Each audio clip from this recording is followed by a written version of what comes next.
الحمد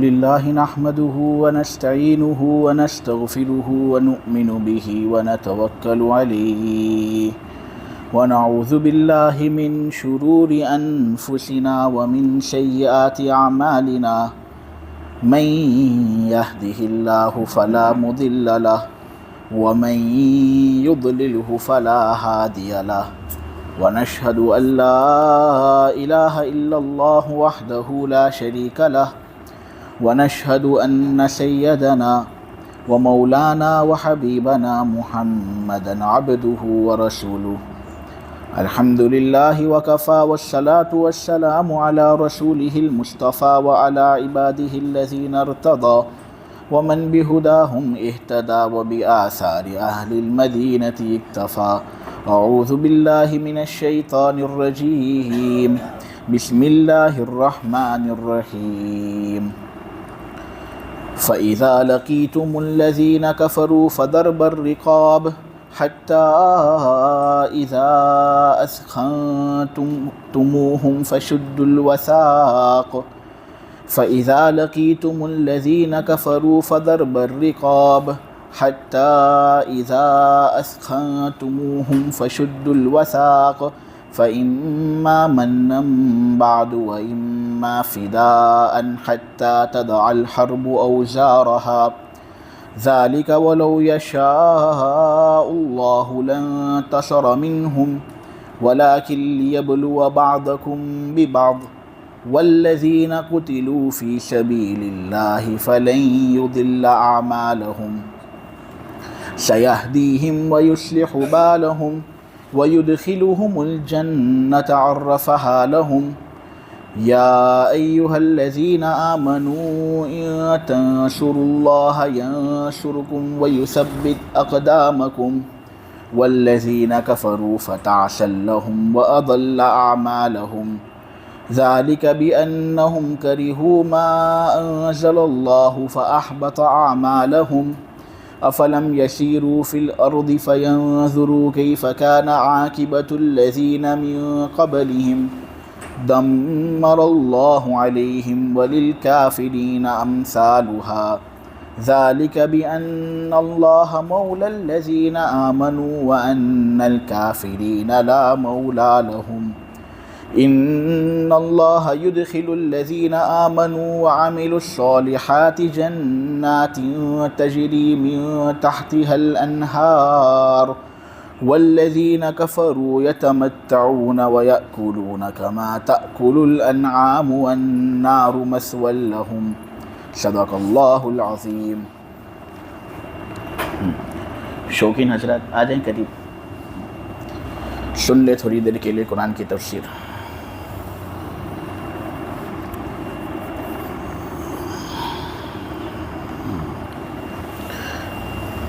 پہلے ترجمہ ہوگا انشاءاللہ، پھر تفسیر شروع کریں گے۔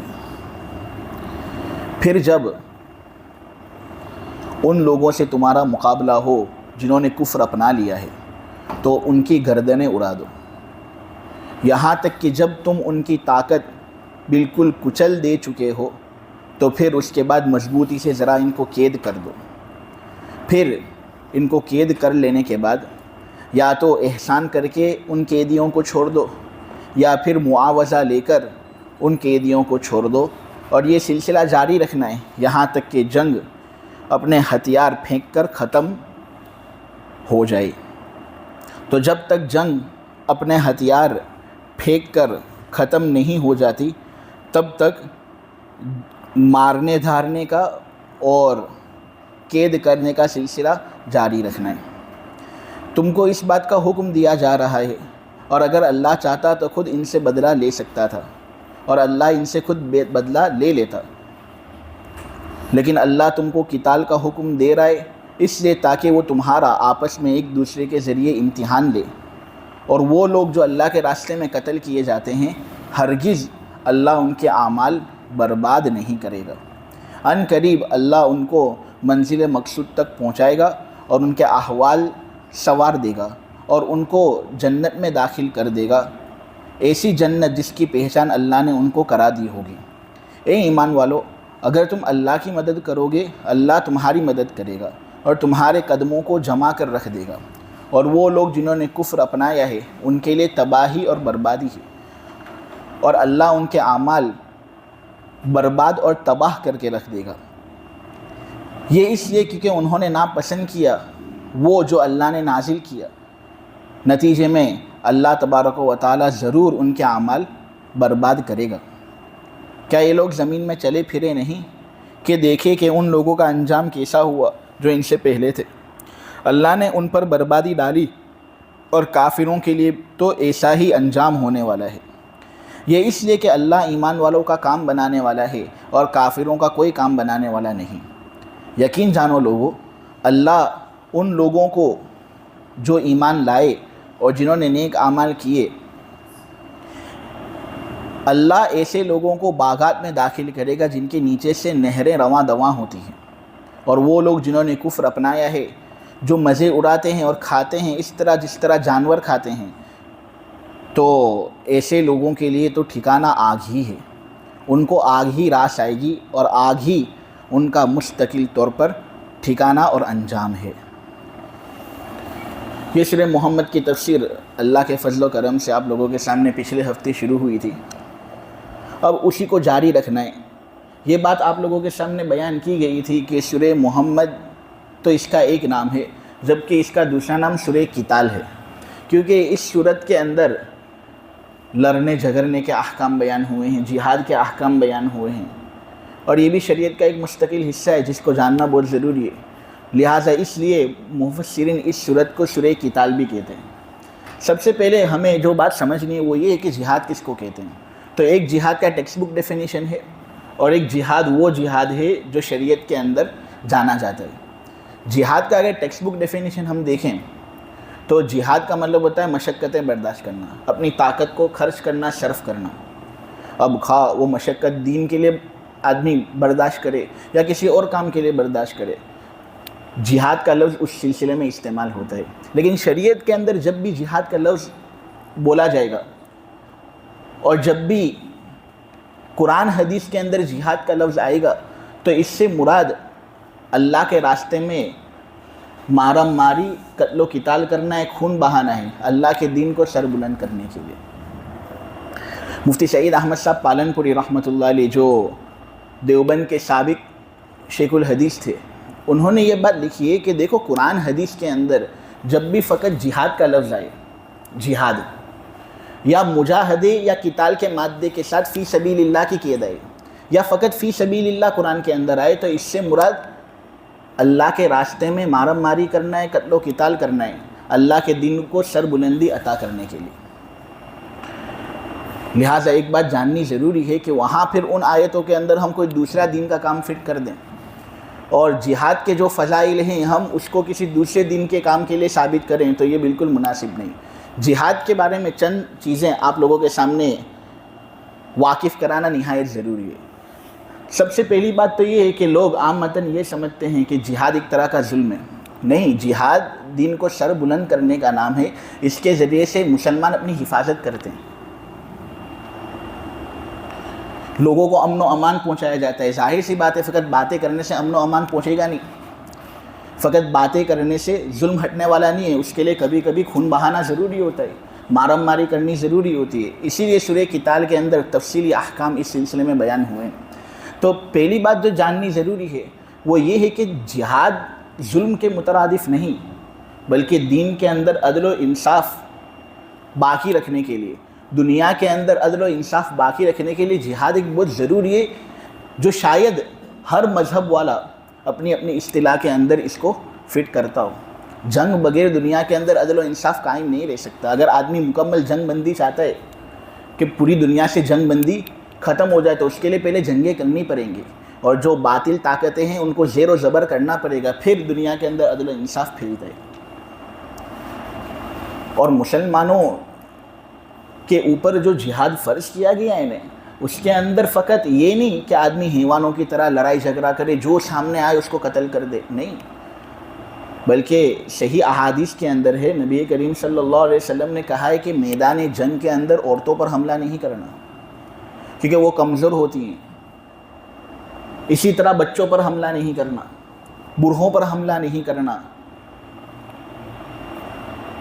اور ان لوگوں پر حملہ نہیں کرنا ہے جو تمہارے ساتھ جنگ نہ چاہتے ہوں، غلاموں پر حملہ نہیں کرنا ہے۔ بلکہ بعض صحابہ سے تو امام بیہقی نے یہ بات بھی نقل کی ہے کہ انہوں نے ان مذہبی پیشواؤں کو بھی قتل کرنے سے منع کیا جو جنگ نہ چاہتے ہوں۔ لہٰذا ان لوگوں کو اگر قتل کیا جائے گا تو پھر اس صورت میں ایک بڑا سنگین جرم مسلمان پر آئے گا اگرچہ وہ جہاد کر رہا ہو۔ تو ان سب اصول کا لحاظ رکھنا بہت ضروری ہے۔ دوسری بات جو جہاد کے بارے میں جاننی ضروری ہے وہ یہ ہے کہ جہاد کا مطلب ہوتا ہے قتل کرنا، مارم ماری کرنا۔ لہٰذا اگر ہم یہ سمجھ لیں کہ تبلیغی جماعت کے اندر جانا جہاد ہے، یہ غلط ہے۔ اگر ہم تبلیغی جماعت ہی کو جہاد بنا دیں گے تو اس میں تو شرعی اصطلاحات کا مس کھائے گا، کون جہاد کرے گا؟ پھر سب جہاد کی فضیلت حاصل کرنے کے لیے جماعت کے اندر ہی چلے جائیں گے 3 دن 40 دن۔ جماعت کے اندر جانا بہت افضل کام ہے اور اس کے فضائل اس کے ہیں، تو ہم جہاد کے فضائل اس کے اوپر خواہ فٹ کائے کو کریں؟ تو جہاد کے بارے میں ایک بات ذہن نشین رکھنی یہ ضروری ہے کہ اس کا مطلب ہوتا ہے قتل کرنا، مارم ماری کرنا۔ لہٰذا یہ ہوگا نا دین کو سر بلند کرنے کے لیے تو وہ جہاد ہے۔ اور جہاد کے جو فضائل قرآن حدیث کے اندر ہے وہ اس کے لیے ہیں، جیسے کہ ابھی آپ لوگوں کے سامنے ایک فضیلت بیان ہوئی کہ جو لوگ اللہ کے راستے میں قتل کیے جائیں اللہ ان کے اعمال ہرگز برباد نہیں کرے گا۔ تو اس کا مطلب یہ کہ وہ جہاد کرنے کے لیے گیا ہو اور اس کو قتل کیا گیا ہو تو اللہ ایک مخصوص فضیلت اس کے لیے بیان کر رہے ہیں۔ اب اگر کسی کا انتقال جماعت کے دوران ہو گیا یا کوئی مدرسے کا طالب علم ہے، وہ استاذ کے پاس پڑھ رہا ہے اور مدرسے ہی کے اندر اس کا انتقال ہو گیا تو ہم اس کو مجاہد نہیں کہہ سکتے ہیں۔ جہاد ایک الگ چیز ہے۔ جہاد کی فضیلتیں ہر دینی مشقت والے کام پر فٹ اور چسپا کرنے کی ضرورت نہیں، سب کے لیے اس کے فضائل ہیں۔ تبلیغی جماعت کے لیے اس کے فضائل، مدرسے میں پڑھنے پڑھانے والوں کے لیے ان کے فضائل، اور مجاہدوں کے لیے ان کے فضائل۔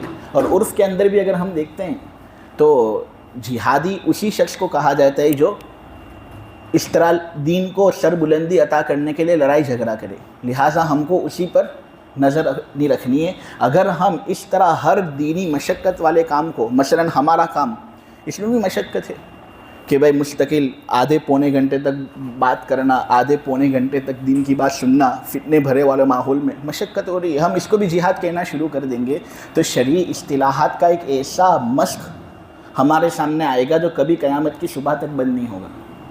لوگ جہاد کرنا چھوڑ دیں گے، حالانکہ جہاد دین کو سر بلند کرنے کے لیے بہت ضروری ہے۔ جہاد کے بارے میں ایک اور بات ذہن نشین یہ رکھنی ہے کہ دیکھو جس طرح آدمی گنہگار ہو، داڑھی وغیرہ نہ ہو، گناہ کرتا ہو، جوئے کے اندر لگا ہو، سٹے کے اندر لگا ہو، سود کے اندر لگا ہو، لیکن وہ نماز پڑھے تو اس کی نماز قبول ہوتی ہے۔ اس کے گناہوں کا اثر اس کی نماز پر نہیں آتا، اس کے گناہوں کا اثر اس کی زکوٰۃ پر نہیں آتا، اس کے گناہوں کا اثر دینی کام جو کر رہا ہے اس پر نہیں ہوتا۔ وہ دینی کام جو وہ کر رہا ہے اللہ اس کو تو قبول کرے گا۔ اسی طرح اگر کوئی ڈینجر قسم کا آدمی، کوئی بھائی قسم کا آدمی جہاد کرے تو فی نفسی اس کا جہاد والا کام مقبول تو ہوگا انشاءاللہ، اگرچہ اس کے دیگر دھندے اچھے نہیں ہیں۔ بات سمجھ میں آ رہی ہے آپ کو؟ یعنی جہاد پر کوئی اثر نہیں آئے گا۔ جہاد تو صحیح ہے، ہاں اس کے جو انفرادی اعمال اگر ٹھیک نہیں تو اس کو سدھارنے کی ضرورت ہے، لیکن یہ جہاد ایک دینی کام ہے، اگر وہ اس کے اندر اپنی طاقت خرچ کرتا ہے تو اس اعتبار سے اس کا ثواب ملے گا۔ جہاد کے بارے میں یہ بات جاننی ضروری ہے۔ سورہ محمد کے اندر چونکہ جہاد کے احکام کثرت سے بیان ہوئے ہیں، قیدیوں کے ساتھ کس طرح معاملہ کرنا ہے وہ بیان ہوا ہے، اس لیے جہاد کے بارے میں ذرا رہنمائی کرنا ضروری محسوس ہوا۔ یہاں اس آیت کے اندر یہ بات کہی جا رہی ہے کہ جب تمہارا مقابلہ کافروں سے ہو تو ان کی گردنیں اڑاؤ۔ اب اس کا مطلب یہ نہیں کہ جب بھی کوئی کافر ملے تو آدمی اس کی گردن اڑا دے، یہ آیت کا مطلب ہرگز نہیں، اور اس طرح آیت کا مطلب سمجھنا نہایت غلط ہے اور کم فہمی کی بات ہے۔ آیت کا مطلب اس وقت ہمیں سمجھ میں آئے گا جب ہم اس کے پس منظر کے اندر ذرا غور کریں گے، ورنہ اگر کوئی آدمی کسی کافر کو قتل کر دیتا ہے اور وہ کچھ اس کا نقصان پہنچاتا نہیں، وہ اپنا کام کر رہا تھا، تم اپنا کام کر رہے تھے، تم نے اس کو قتل کر دیا، گناہ ہے اس پر۔ جو آدمی اللہ کی مخلوق کو قتل کرتا ہے اس کا گناہ ایسا ہے جیسے کہ اس نے پوری انسانیت کو قتل کر دیا۔ من قتل نفسا بغیر نفس او فساد فی الارض فکأنما قتل الناس جمیعا، بہت سنگین گناہ۔ اور حقیقت میں مسلمان وہ ہے کہ دیگر لوگ اس کے زبان اور ہاتھ سے محفوظ رہیں، لہٰذا کسی بھی بے گناہ جان کو قتل کرنا اسلام کے اندر اس کو برداشت نہیں کیا گیا، بلکہ انسانی جان کی تو بہت دور کی بات، جانوروں کو بھی اس طرح قتل کرنا اسلام برداشت نہیں کرتا۔ ایک عورت ایک بلی پر ظلم کر رہی تھی، اس کو باندھ کر اس نے رکھا تھا، صحیح حدیث ہے، وہ اس کو چھوڑتی نہیں تھی کہ وہ کچھ کھانا کھائے، نہ وہ اس کو کچھ کھلاتی تھی۔ جہنم کے اندر نبی کریم صلی اللہ علیہ وسلم نے اس عورت کو دیکھا۔ اور جانوروں کی بھی بہت دور کی بات، اسلام کے اندر تو یہ تعلیم ہم کو دی گئی ہے کہ بے جان چیز جو ہیں، جاندار جو چیزیں نہیں ہیں، بے جان چیزیں ہیں، مثلا وقت، اس کو بھی برا بھلا مت کو۔ تو جب شریعت ہم کو وقت یعنی ایک بے جان چیز کو بھی برا بھلا کہنے سے روک رہی ہے، تو پھر جانوروں کا کتنا خیال ہم کو رکھنا چاہیے۔ اور جب شریعت ہم کو جانوروں کا خیال کرنے کا کہہ رہی ہے اور ان پر ظلم کرنے سے روک رہی ہے، تو پھر انسانوں کے ساتھ غلط سلوک کرنا، یہ شریعت ہم کو اس کی اجازت کس طرح دے سکتا ہے؟ یہاں پر مراد وہ کفار لوگ ہیں جو مسلمانوں کے آڑے آتے ہیں، مسلمانوں پر ظلم کرتے ہیں، چھیڑم چھیڑی کرتے ہیں اور بہت زیادہ انٹرفیئر کرنے کی کوشش کرتے ہیں، مسلمانوں کو ان کے احکام پر عمل کرنے نہیں دیتے، ان کو چین اور سکون سے رہنے نہیں دیتے، ان پر بری نظر قائم رکھے ہوئے، ان کے گھر والوں پر نظر قائم رکھے ہوئے۔ تو اسلام کوئی ایسا مذہب نہیں جو فقط تماشا دیکھتا رہے گا، اسلام جواب دے گا، اور ہم کو اسی جواب دینے کا حکم دیا گیا ہے کہ اگر جان بھی چلی جائے نا اس طرح جواب دینے میں، تو ہم جان دینے کے لیے بھی تیار ہیں۔ تم ہمیں جلا دو، چھری پیٹ میں رکھ دو، چھری گردن پر رکھ دو، کوئی حرج نہیں، ہم اس کے بعد والی زندگی پر بھی ایمان رکھتے ہیں۔ لہٰذا اس صورت میں ہم کو جو بھی ایکشن لینا ہوگا ہمارے بڑے ہم کو کہیں گے، ہم اس پر ایکشن لینے کے لیے تیار ہیں۔ اس میں موت آ جاوے کوئی حرج نہیں، ہم موت سے ڈرنے والے لوگ نہیں ہیں۔ کیوں ہم موت سے نہیں ڈرتے؟ کیونکہ ہم ایک ایسی زندگی پر ایمان رکھتے ہیں جو موت سے شروع ہوتی ہے، اور اگر ہم نے دنیا کے اندر اچھے کام کیے، کسی پر ظلم نہیں کیا، اللہ ہم کو اچھے اعمال کا بدلہ ضرور دے گا۔ تو یہاں پر وہ کفار لوگ مراد ہیں۔ یہ آیت کب نازل ہوئی؟ تو اس سلسلے میں دو رائے مشہور ہیں۔ ایک رائے یہ ہے کہ ہجرت کرنے کے بعد غزوہ بدر سے پہلے جب جہاد کا حکم فرض ہو چکا تھا، تب یہ آیتیں نازل ہوئی۔ مسلمانوں کو یہ بات بتا دی گئی تھی کہ دیکھو اب مکہ کے اندر بہت صبر کیا تم نے، بہت انتظار کیا وقت کا، اب لڑنے جھگڑنے کا وقت آ چکا ہے۔ جب ظلم بہت زیادہ آگے بڑھ جاتا ہے تو پھر لڑنا جھگڑنا ضروری ہو جاتا ہے۔ مکہ والوں نے بہت ظلم کیا مکہ کے اندر، مسلمانوں نے اس کو برداشت کیا۔ پھر ہوا یہ کہ مدینے کے اندر وہ گئے، تب بھی مسلمان لڑنا جھگڑنا نہیں چاہتے تھے۔ تم سکھی طریقے سے یہاں مکے کے اندر رہو، ہم کو سکھ کے ساتھ مدینے کے اندر رہنے دو۔ لیکن یہ مکہ کے جو کفر کے مت والے تھے، مکہ کے اندر جو سرکش شریر قسم کے لوگ تھے، ان کو یہ کہاں منظور تھا کہ محمد صلی اللہ علیہ وسلم ان کے ساتھی اچھے طریقے سے زندگی گزارے، محمد صلی اللہ علیہ وسلم اور ان کے ساتھی عافیت کے ساتھ مدینے کے اندر رہیں، ان کو منظور نہیں تھا۔ حضور کو یہ بات پتہ چل گئی کہ یہ لوگ مدینے پر حملہ کرنا چاہتے ہیں، یہ مکہ والے مدینے پر حملہ کرنا چاہتے ہیں اور ہلہ مچانا چاہتے ہیں۔ تو نبی کریم صلی اللہ علیہ وسلم پر وحی آتی ہے کہ اب جہاد تم کو کرنا ہے، اگر یہ لوگ حملہ کریں گے تو تم کو ان کو جواب دینا ہے۔ اس آیت کے اندر اسی بات کی تفصیل کی گئی ہے کہ دیکھو جھگڑا کس طرح کرنا ہے، کیا کیفیت ہونی چاہیے، کیا پھر جب میدان کے اندر آ جاتے ہیں یہ تو اب رحم کرنا ہے یا نہیں، اب تو گردنیں اڑانی ہیں، فضرب الرقاب۔ اور قیدی جب کوئی آ جائے تو قیدی کے ساتھ کیا سلوک کرنا ہے، یہ سب احکام اس آیت کے اندر بیان ہوئے ہیں۔ دوسری رائے اس سلسلے میں یہ ہے کہ یہ آیت غزوہ احد کے موقع پر نازل ہوئی تھی، جیسا کہ مشہور مفسر امام قتادہ رحمۃ اللہ علیہ نے یہ بات کہی ہے، اور اکثر لوگ اسی بات کی طرف گئے ہیں کہ غزوہ احد کے موقع پر ہوا یہ تھا کہ مسلمانوں کو شکست ہوئی تھی۔ غزوہ بدر کے اندر پہلے وہ فتح یاب ہوئے، 313 غالب آ گئے 1000 پر۔ مسلمان نہتے تھے، فاقے کی حالت میں تھے، لیکن وہ غالب آ گئے کفر اور شرک کے مت والوں پر۔ لیکن پھر ہوا یہ کہ بدر کے بعد کفار پر ایک عجیب طرح کا جھٹکا آیا اور ان لوگوں نے واپس جنگ کی تیاری شروع کر دی کہ اب ان کو ہرائیں گے، اب ان کو جڑ سے اکھاڑ کر پھینک دیں گے، یہ تو کینسر ہیں، ان کو اکھاڑنا ہے، پھینکنا ہے۔ تو ان لوگوں نے جنگ احد کی تیاری شروع کر دی۔ جنگ ہوئی تو اس کے اندر اللہ کا کرنا ایسا تھا کہ مسلمانوں کو اس جنگ کے اندر شکست ہوئی۔ اب ہوا یہ کہ بہت سے مسلمان قتل کیے گئے، بہت سے مسلمان زخم سے چور تھے کہ ابو سفیان اور ان کے جو مشرک ساتھی تھے ان لوگوں نے پہاڑی پر چڑھ کر نعرے لگانے شروع کیے، جے حبل جے حبل جے حبل، اس طرح کے نعرے ان لوگوں نے لگانے شروع کیے۔ حبل ان کا ایک بت تھا اور بت کو لے کر یہ نعرے بازیاں کر رہے تھے۔ اب حضرت عمر وغیرہ بھی وہاں موجود تھے نیچے، اور یہ سب نعرے سن رہے تھے کہ یہ لوگ اس طرح کے نعرے بازیاں کر رہے ہیں، جے حبل کر رہے ہیں۔ تو پھر مسلمانوں نے بھی پھر اللہ اکبر کے نعرے لگانے شروع کیے، اللہ اکبر، اس طرح نعرے بازیاں دونوں بازوؤں سے ہو رہی تھی، دونوں طرف سے ہو رہی تھی۔ این اسی موقع پر نبی کریم صلی اللہ علیہ وسلم پر یہ آیت نازل ہوئی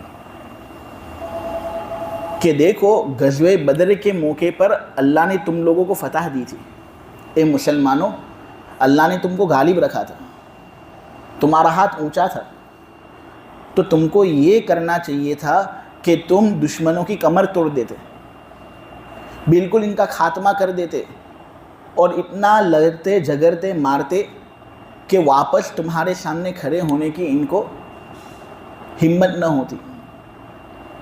لیکن تم نے کیا ایسا کہ کچھ لوگوں کو قتل کیا اور بہت سے لوگوں کو تم نے قیدی میں لے لیا، قید کر لیا، اور پھر بہت سے قیدیوں کو تم نے اسی طرح رہا کر دیا، فدیہ لے کر، معاوضہ لے کر۔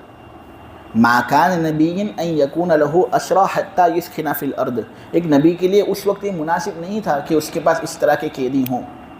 اس کے لیے تو یہ بات ضروری تھی کہ وہ دشمنوں کی کمر توڑ دیتا، اس کے لیے ضروری تھی یہ کہ وہ دشمن کی طاقت کو کچل دیتا، لیکن دشمن کی طاقت ابھی موجود تھی کہ قیدی بہت سے لوگوں کو بنایا گیا اور پھر ان کو چھوڑ دیا گیا۔ اللہ نے اس وقت نبی کریم صلی اللہ علیہ وسلم اور ان کے جو ساتھی تھے ان پر سخت ڈانٹ فرمائی تھی کہ تمہیں یہ کام نہیں کرنا چاہیے تھا، یہ تمہارے لیے مناسب نہیں تھا، کمر توڑنی چاہیے تھی جب یہ امن محسوس ہوتا کہ اب یہ واپس حملہ نہیں کریں گے، پھر تم قیدی چھوڑ دیتے، کوئی حرج نہیں۔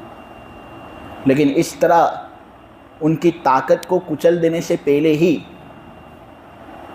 ان کو زیر و زبر کرنے کے بجائے تم نے اس طرح قیدی رکھ لیا اور چھوڑ دیا، یہ بالکل مناسب تھا نہیں۔ کیا تم دنیاوی سامان کو حاصل کرنا چاہتے تھے؟ اللہ بہت بے نیاز ہے، اللہ کو دنیاوی سامان کی ضرورت نہیں۔ لہٰذا اب ہمیشہ یہ خیال رکھنا کہ جب بھی کافروں کے ساتھ تمہارا مقابلہ ہونے اور کافر لوگ تمہارے آرے آئے تو سخت طریقے سے ان کی گردنیں اڑانی ہیں، کیونکہ دیکھو بدر کے اندر ان پر نرمی کی گئی تو ان لوگوں نے طاقت اکٹھا کی، بہت سے قیدی لوگ تھے جو حضور کے قید میں تھے، نبی کریم صلی اللہ علیہ وسلم نے معاوضہ لے کر ان کو چھوڑ دیا، تو وہ لوگ قید سے نکلے اور پھر انہوں نے مکہ جا کر واپس نفرتیں پھیلانی شروع کر دی کہ مسلمانوں نے یہ کیا ہمارے ساتھ، مسلمانوں نے یہ کیا ہمارے ساتھ، اور پھر ان لوگوں نے لشکر اکٹھا کیا اور واپس جنگ احد کے موقع پر مسلمانوں کے مقابلے آئے اور اس وقت مسلمانوں کو شکست دے دی۔ اللہ یہ کہنا چاہ رہا ہے کہ اب جب بھی تمہاری جنگ ہونے تو ان کے ساتھ نہایت سخت برتاؤ کرنا، تاکہ ان کی طاقت بالکل نیست و نابود ہو جائے، واپس کھڑے ہونے کی ان کے اندر ہمت نہ ہو۔ اور قیدیوں کا جہاں تک معاملہ ہے تو جب تک ہو سکے نا تو پہلے تو دشمنوں کی کمر ہی توڑنی ہے، پھر اگر بائی چانس کچھ قیدی آ جاتے ہیں تو پھر ان کے ساتھ جو معاملہ تمہیں کرنا ہے تمہیں اس کا اختیار ہے، اگر تم احسان کر کے بھی ان کو چھوڑ دینا چاہو تو کوئی حرج نہیں، چھوڑ سکتے ہو، نہ اگر تم معاوضہ لے کر ان کو چھوڑنا چاہو تو چھوڑ سکتے ہو، لیکن یہ سب اس وقت جب دشمن کی کمر بالکل ٹوٹ جائے۔ اس بات کا حکم اس آیت کے اندر دیا گیا ہے۔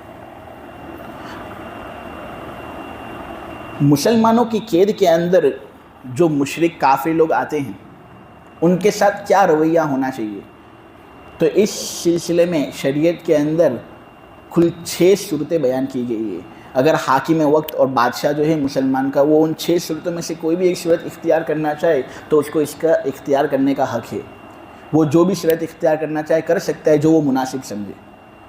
سب سے پہلی صورت، احسان کر کے قیدیوں کو وہ چھوڑ سکتا ہے کہ قیدی لوگ آ گئے اس کے پاس، تو ایک مسلمان حاکم یہ تجویز کر سکتا ہے کہ میں کچھ بدلہ بھی نہیں لینا چاہتا، کوئی معاوضہ بھی نہیں لینا چاہتا، بس ان کو اسی طرح آزاد کر دینا چاہتا ہوں۔ تو اگر وہ اس میں مناسبت سمجھے اور سمجھے کہ یہ بہتر ہے ہمارے لیے، تو پھر وہ یہ کام کر سکتا ہے، کوئی حرج نہیں۔ بخاری کے اندر ہے کہ نبی کریم صلی اللہ علیہ وسلم کے پاس جبیر ابن مطعم آئے تھے، مطعم ابن عدی کے بیٹے۔ مسلمانوں کے پاس غزوہ بدر کے اندر قیدی لوگ موجود تھے، بہت سے قیدی تھے۔ اب جبیر ابن مطعم حضور پاک صلی اللہ علیہ وسلم کے پاس آتے ہیں اور یہ درخواست کرتے ہیں کہ ذرا آپ ہمارے قیدی لوگوں کو چھوڑ دو، قیدیوں کو آزاد کر دو، تو یہ آپ کا ہم پر بڑا احسان ہوگا۔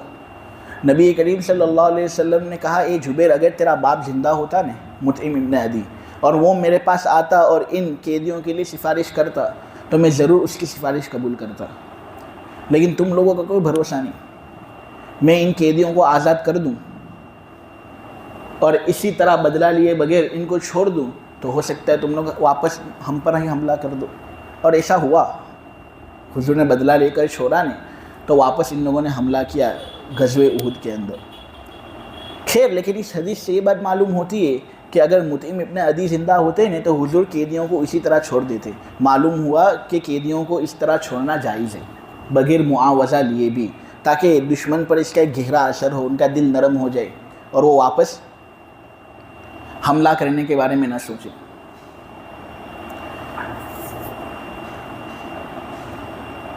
قبیلہ بنو حوازن نبی کریم صلی اللہ علیہ وسلم کے پاس آیا تھا اور اس کے بہت سے قیدی حضور کے پاس آئے تھے۔ حضور نے غلام باندیا بنا کر ان کو تقسیم بھی کر دیا تھا۔ 6000 کچھ قیدی تھے، سب تقسیم بھی ہو گئے تھے۔ اور پھر اس کے بعد قبیلہ بنو حوازن نبی کریم صلی اللہ علیہ وسلم کے پاس آتا ہے، اللہ کے رسول صلی اللہ علیہ وسلم سے درخواست کرتا ہے کہ آپ ضرور ہم پر رحم کرو گے اور قیدیوں کو چھوڑ دو گے۔ تو نبی کریم صلی اللہ علیہ وسلم نے ان تمام 6000 قیدیوں کو چھوڑ دیا تھا، احسان کر کے، کچھ بدلہ بھی نہیں لیا تھا، محض سفارش پر۔ یہ نبی کریم صلی اللہ علیہ وسلم کی نرم دلی اور رحم دلی کی بات ہے، قیدیوں کے بارے میں حضور کا حسن سلوک۔ صلح حدیبیہ جب ہوئی تھی تو اس وقت مکہ کے کچھ 80 مشرکین رات کے آخری حصے میں مقام تنعیم پر حملہ آور ہوتے ہیں اور وہ مسلمانوں پر حملہ کرتے ہیں۔ مسلمان سب کو قید کے اندر لے لیتے ہیں، لیکن اس وقت بھی نبی کریم صلی اللہ علیہ وسلم احسان کر کے تمام قیدیوں کو معاوضے کے بغیر چھوڑ دیتے ہیں۔ تو یہ بھی ایک چیز ہے جو شریعت کے اندر ثابت ہے، یہ قیدیوں کے ساتھ جو سلوک ہم کو کرنا ہے اس کا پہلا سلوک۔ قیدیوں کے ساتھ جو برتاؤ کرنا ہے اس کے اندر دوسری ہدایت ہم کو یہ دی گئی ہے کہ ہم یا تو فری کے اندر ان کو چھوڑ سکتے ہیں اور بدلہ لے کر بھی ہم ان کو چھوڑ سکتے ہیں۔ اکثر بدر کے اندر جو قیدی تھے نبی کریم صلی اللہ علیہ وسلم نے بدلہ لے کر ان کو چھوڑا تھا۔ حضور نے مالی حالت دیکھی تھی کہ جو زیادہ مالدار ہوتے ان سے زیادہ بدلہ لیتے اور جو کم مالدار ہوتے ان سے کم بدلہ لیتے۔ اس طرح 1000 درہم سے لے کر 4000 درہم تک کا معاوضہ نبی کریم صلی اللہ علیہ وسلم نے لیا اور اس طرح قیدیوں کو چھوڑا تاکہ مسلمان کی حکومت کو کچھ فائدہ رقم کے ذریعے پہنچے۔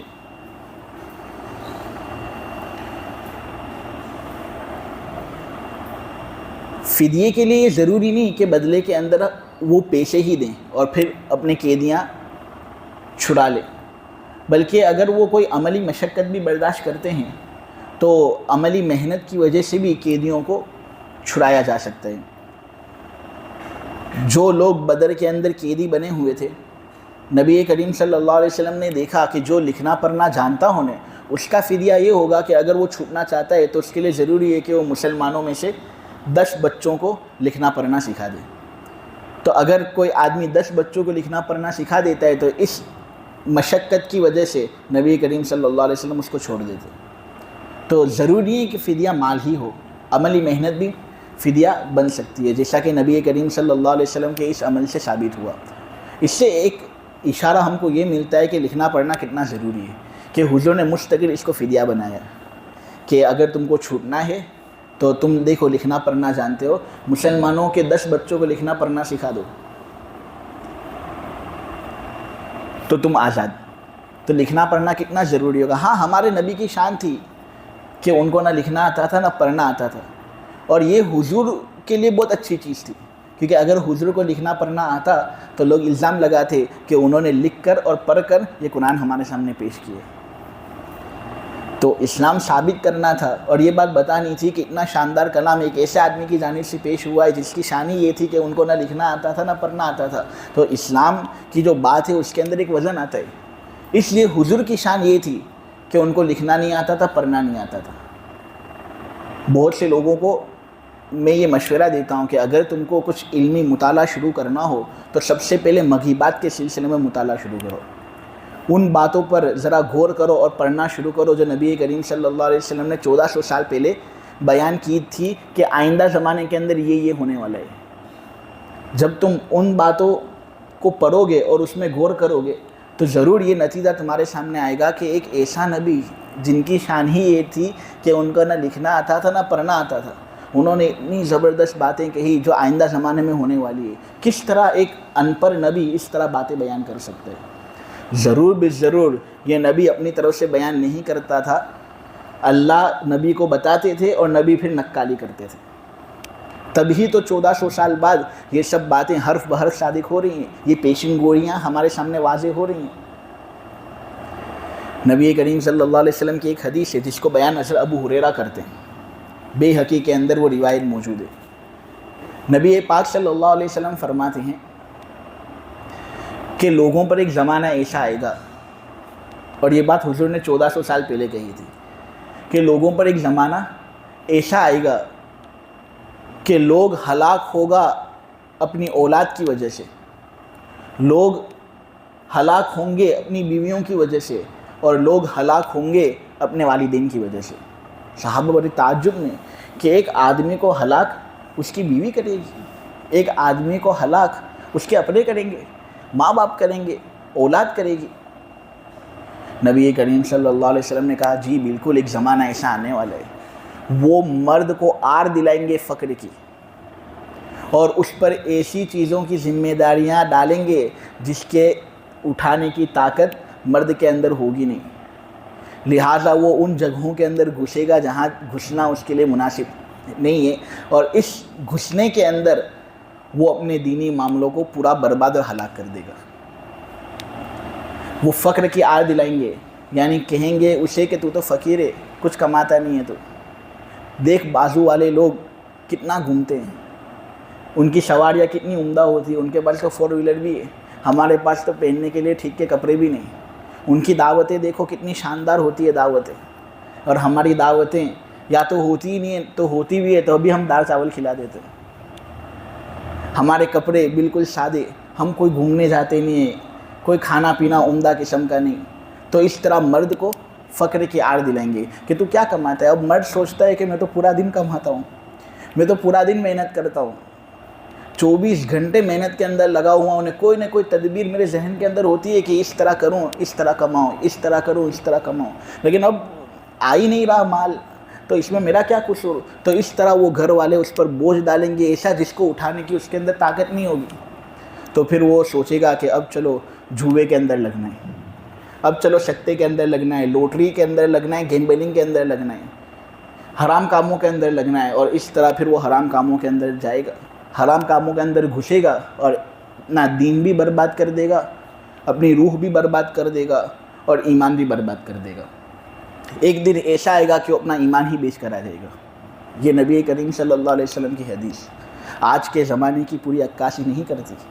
حضور نے اتنی سب باریکی کے ساتھ یہ سب باتیں کس طرح بیان کی. یہ مگی بات نبی کریم صلی اللہ علیہ وسلم کی ایک اور حدیث ہے، اور یہ حدیث تو صحیح ہے. ابو ہریرہ یہ حدیث بیان کرتے ہیں، اور ابو داؤد نے یہ حدیث بیان کی ہے کہ نبی کریم صلی اللہ علیہ وسلم نے یہ بات کہی، یاتی علی الناس زمان، لوگوں پر ایک زمانہ ایسا آئے گا کہ کوئی شخص ایسا باقی نہیں رہے گا جو سود نہ کھاتا ہو. کوئی شخص ایسا باقی نہیں رہے گا جو سود نہ کھاتا ہو. تمام لوگ سود کھاتے ہوں گے. اگر 1-2 نیک لوگ ایسے بھی ہوں گے جو سود سے اپنے آپ کو بچاتے ہیں، تو بھی سود کا اثر ان پر بھی ہوگا، اور سود کا کوئی ہلکا سا نشان ان پر بھی ہوگا، یعنی کوئی آدمی سود سے محفوظ نہیں رہے گا، ایسا زمانہ آئے گا۔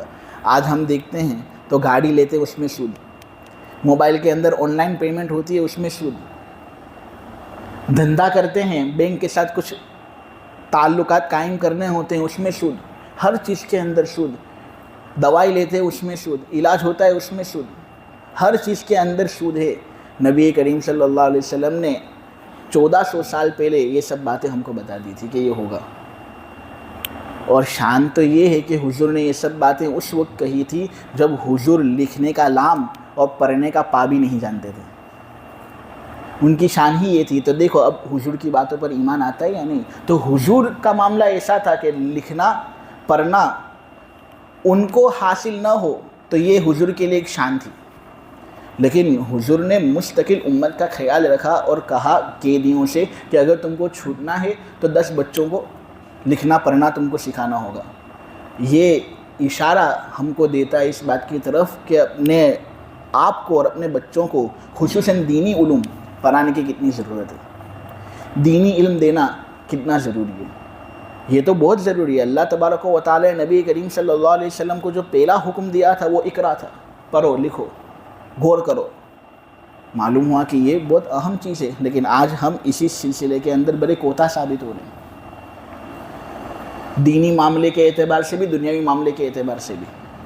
خیر، مسلمانوں کے پاس اگر قیدی آ جاتے ہیں تو ان قیدیوں کے ساتھ کیا سلوک ہمارا ہونا چاہیے، تو آپ کے سامنے 2 طریقے بیان ہوئے۔ ایک تو یہ کہ یا تو احسان کر کے ان کو چھوڑ دیا جا سکتا ہے، یا یہ کہ معاوضہ لے کر ان کو چھوڑ دیا جا سکتا ہے۔ وہ معاوضہ مالی ہی ہو ضروری نہیں، بلکہ غیر مالی معاوضہ ہوگا تب بھی چلے گا، لیکن اس کے اندر ایک بات ضروری یہ ہے کہ وہ محدود معاوضہ ہو، متعین ہو کہ بھائی یہ کام کرو گے تو چھوٹ جاؤ گے۔ ایسا نہیں کہ غیر متعین خدمتیں ان سے لیتے رہیں اور ان پر ظلم کرتے رہیں۔ اسلام کے اندر یہ بات بالکل پسند نہیں کی، جیسے یورپی طاقتوں نے یہ کام کیا نہیں، یورپ والوں نے، مغربی طاقتوں نے کالے لوگوں سے کتنی سب محنتیں کی، ایشیا والوں سے، افریقی لوگوں سے خوب محنتیں ان لوگوں نے لی، اور محنتیں ان کے پاس کراتے تھے اور کچھ مدت متعین کرتے نہیں تھے کہ اتنی محنت کرو گے تو چھوٹ جاؤ گے، محنت لیتے رہتے تھے فقط۔ یہ اسلام کے اندر مناسب طریقہ نہیں۔ اسلام کے اندر تو قیدیوں کا بڑا لحاظ رکھا گیا ہے۔ یہ جو جنگ بدر کے اندر جو قیدی آئے تھے نا، نبی کریم صلی اللہ علیہ وسلم نے صحابہ کو تلقین فرمائی تھی کہ بہتر سے بہتر کھانا کھلانا ان کو، تو صحابہ اپنا جو کھانا ہوتا تھا ان سے بہتر کھانا ان کو کھلاتے تھے، اور جب آزاد کرنے کی باری آئی نہیں تو نئے جوڑے پہنا کر نبی کریم صلی اللہ علیہ وسلم نے سب کو آزاد کیا۔ یہ قیدیوں کے ساتھ نبی کریم صلی اللہ علیہ وسلم کا برتاؤ۔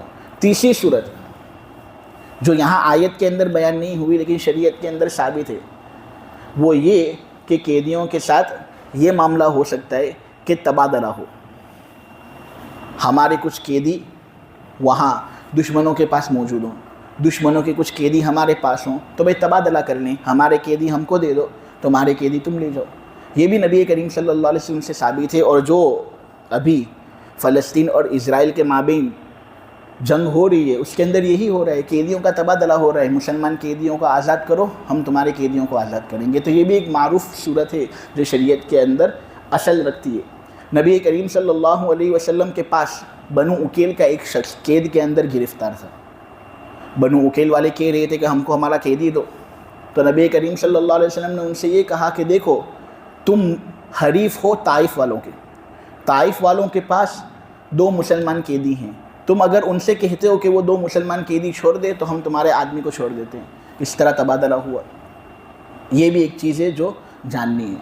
چوتھی صورت قیدیوں کے بارے میں جو شریعت کے اندر ہم پر واضح کی گئی وہ یہ ہے کہ آدمی اگر مناسب سمجھے،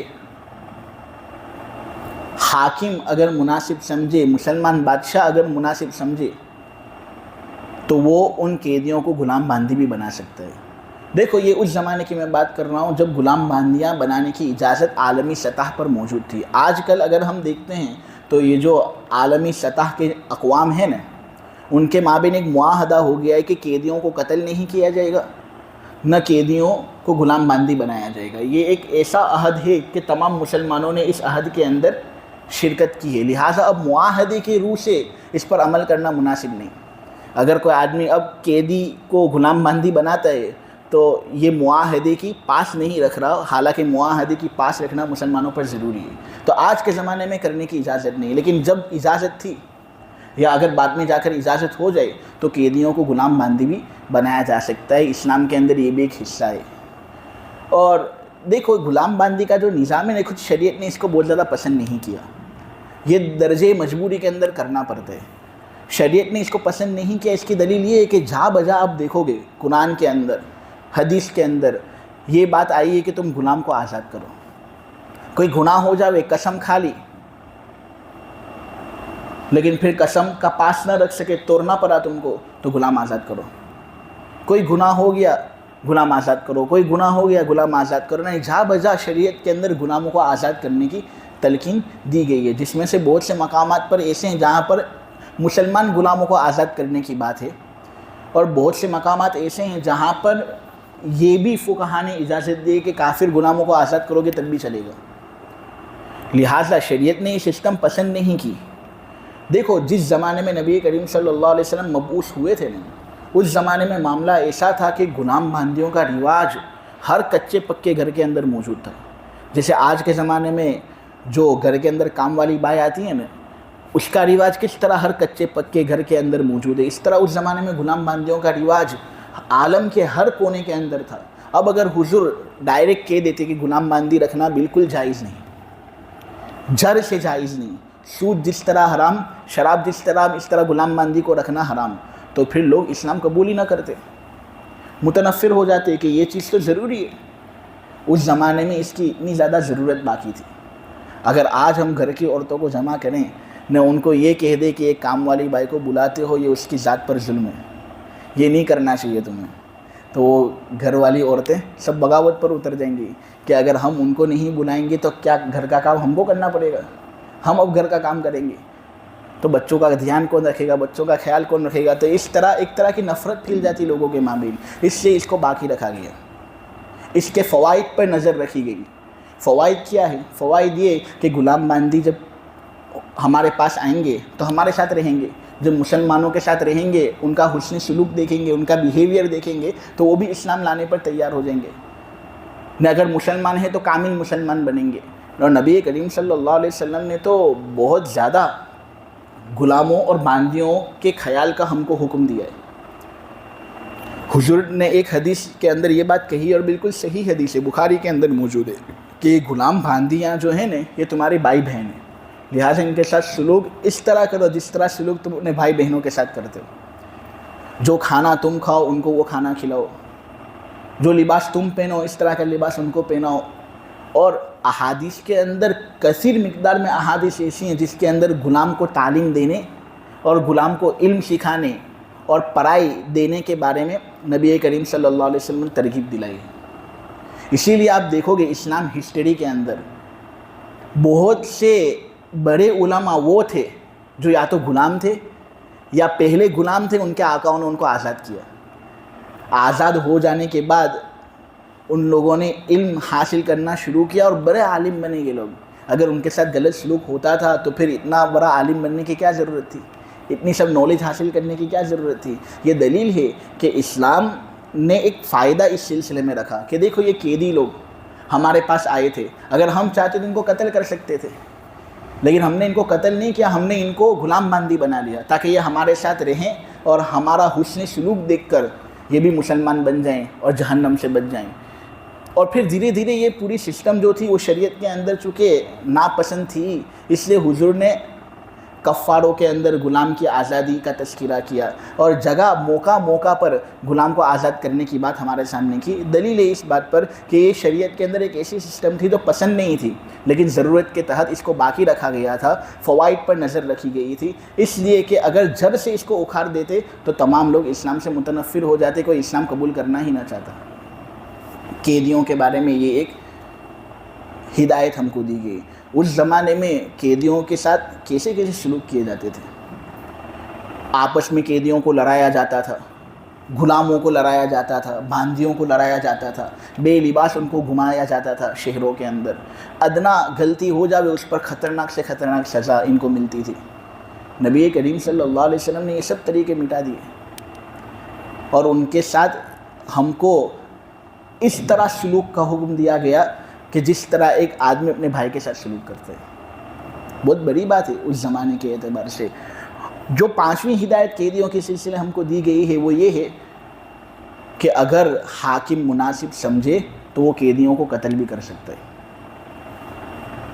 اگر قیدی ایسا ہو جو جانور سے بھی بدتر ہو، جو اسلام کا پکا سچا دشمن ہو، اور اگر اس کو چھوڑ دو گے تو جس صورت میں بھی اس کو چھوڑو یا اپنے پاس رکھو وہ نقصان ہی پہنچائے گا، تو پھر مسلمان حاکم اگر مناسب سمجھے تو وہ قیدی کو قتل بھی کر سکتا ہے۔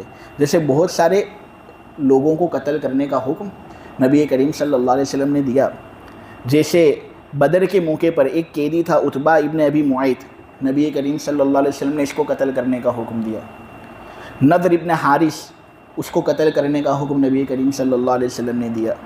جنگ احد کے موقع پر ایک شاعر تھا ابو عزہ، بڑا شریر شاعر تھا، اس کو بھی قتل کرنے کا حکم نبی کریم صلی اللہ علیہ وسلم نے دیا۔ اور جب مکہ فتح ہوا نے تو اس وقت بہت سے لوگ ایسے تھے جن کو قتل کرنے کا حکم نبی کریم صلی اللہ علیہ وسلم نے دیا، جیسے ہلال ابن خطل، میقیس ابن سبابہ یا حبابہ، عبداللہ ابن سعد ابن ابی سرح۔ یہ لوگ جانور سے بھی بدتر لوگ تھے، تو حضور نے ان کے بارے میں یہ بات کہی تھی کہ اگر کعبے کی چادر پر بھی لٹک جاوے نا تو وہاں پر بھی ان کو قتل کرنا، کیونکہ ان کا وجود دنیا کے اندر فسادی پھیلائے گا، ان کا نہ ہونا ہی بہتر۔ خیبر کے موقع پر ایک آدمی تھا ابن ابی حقیق، حضور نے اس کو بھی قتل کرنے کا حکم دیا۔ تو یہ چند لوگ تھے ایسے بدماش قسم کے جو قیدی بن کر آئے تھے، حضور نے ان کو قتل کیا۔ معلوم ہوا اگر حاکم یہ مناسب سمجھے تو وہ بھی یہی کر سکتا ہے، ورنہ اسلام کے اندر قیدیوں کو قتل کرنا کوئی پسندیدہ چیز نہیں، یہ بہت سخت ضرورت کے تحت ہی کرنا چاہیے۔ حجاج ابن یوسف نے ایک قیدی حضرت عبداللہ ابن عمر کے پاس بھیجا تھا کہ یہ قیدی میں تمہارے پاس بھیج رہا ہوں، اس کو قتل کر دینا۔ حجاج ابن یوسف نے قیدی بھیجا عبداللہ ابن عمر کے پاس، تو عبداللہ ابن عمر نے اس کو قتل نہیں کیا اور کہا میں صحابی رسول ہوں۔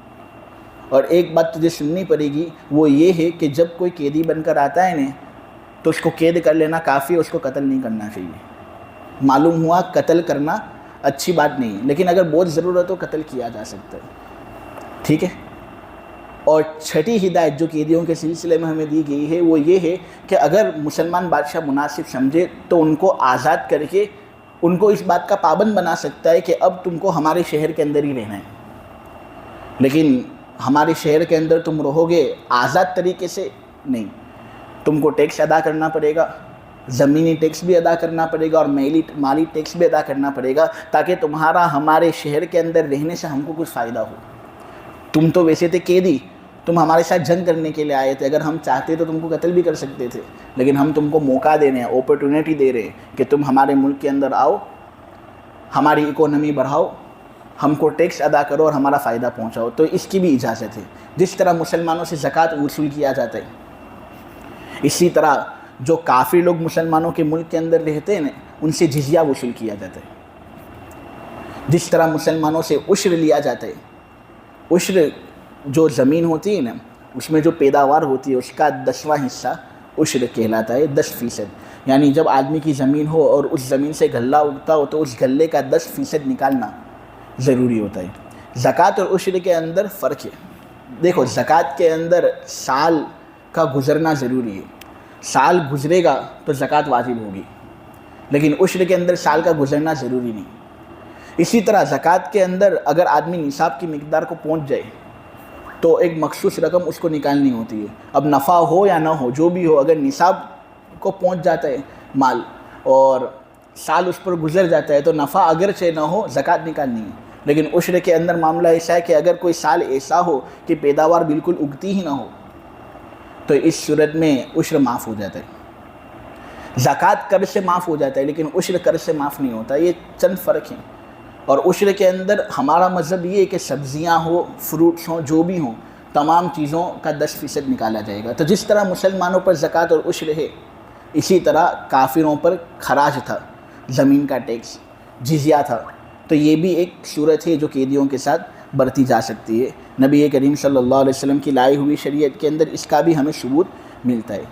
آیت کے اندر یہ بات کہی گئی کہ دیکھو یہ قیدیوں کا جو سلسلہ ہے یہ اس وقت تک جاری رکھنا ہے جب تک کہ جنگ اپنے ہتھیار پھینک کر ختم نہ ہو جائے۔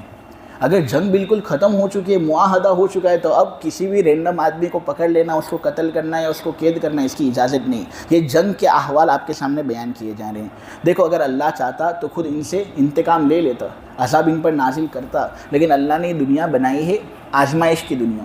اللہ تبارک و تعالیٰ کافر اور ایمان والوں کو آزمانا چاہتے ہیں کہ ایمان والے کیا کافروں کے مقابلے میں اپنے دین کی خاطر لڑنے جھگڑنے کے لیے تیار ہوتے ہیں یا نہیں، اور کافروں کو بھی آزمانا چاہتے ہیں کہ جب ایمان والوں کو وہ لڑتا جھگڑتا ہوا دیکھیں تو کیا یہ لوگ ٹھنڈے پڑ جاتے ہیں اور ایمان قبول کر لیتے ہیں یا اپنی بغاوت ہی پر لیتے ہیں۔ اللہ ایک آزمائش کے اندر سب کو مبتلا کر رہا ہے۔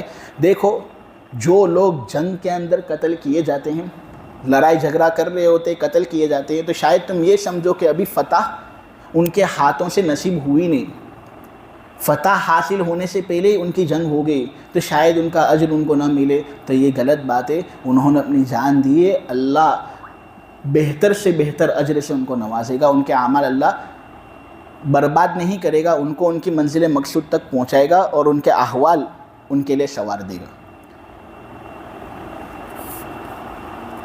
پھر اللہ تبارک و تعالیٰ نے چند آیتیں اس سلسلے میں نازل کی کہ دیکھو اگر ایمان والو تم اللہ کی مدد کرو گے تو اللہ تمہاری مدد کرے گا، تمہارے قدم جمع کر رکھ دے گا، اور وہ لوگ جو کافر ہیں ان کے لیے تو تباہی اور بربادی ہے۔ وہ لوگ جو زمین کے اندر سفر کرتے ہیں ان کو معلوم ہونا چاہیے کہ ان لوگوں کا انجام کیسا ہوا جو ان سے پہلے گزرے تھے۔